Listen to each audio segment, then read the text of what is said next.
Bharat European union మధ్య జరిగిన సరికొత్త వాణిజ్య ఒప్పందం ఆటోమొబైల్ రంగంలో ఒక మహా విప్లవానికి తెరలేపింది.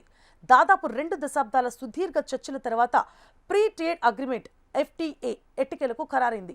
దీనివల్ల విదేశీ కార్లంటే మోయలేని భారం అనుకునే వారికి భారీగా ఊరట లభించనుంది. ముఖ్యంగా BMW, మెర్సిడెస్ బెంజ్, ఆడి వంటి లగ్జరీ కార్ల ధరలు గణనీయంగా తగ్గే అవకాశం ఉంది. ఈ చారిత్రాత్మక ఒప్పందాన్ని ప్రధాని Modi mother of all deals అని అభివర్ణించారు. భారతదేశం యూరోపియన్ యూనియన్ మధ్య కుదిరిన ఈ ఫ్రీ ట్రేడ్ అగ్రిమెంట్ ఒక చారిత్రాత్మక ఘట్టం. ఇప్పటి వరకు యూరప్ నుంచి ఒక కారును పూర్తి స్థాయిలో తయారైన స్థితిలో అంటే CBU దిగుమతి చేసుకుంటే దానిపై ప్రభుత్వం సుమారు 110% వరకు దిగుమతి సుంకాన్ని అంటే ఇంపోర్ట్ డ్యూటీని వసూలు చేసేది. అంటే కారు అసలు ధర కంటే పన్నులు ఎక్కువగా ఉండేవి.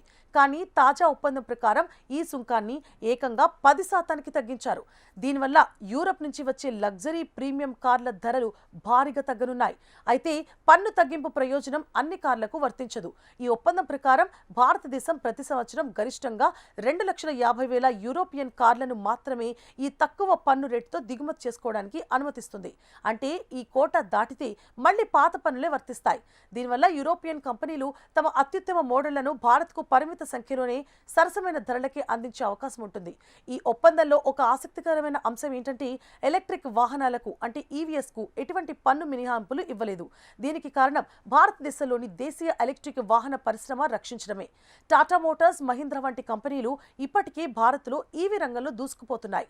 విదేశీ EVలు తక్కువ ధరకే వస్తే స్థానిక తయారీదారులు దెబ్బతినే ప్రమాదం ఉందని భావించి ప్రస్తుతానికి ఎలక్ట్రిక్ కార్లను ఈ రాయితీ నుంచి మినహాయించారు.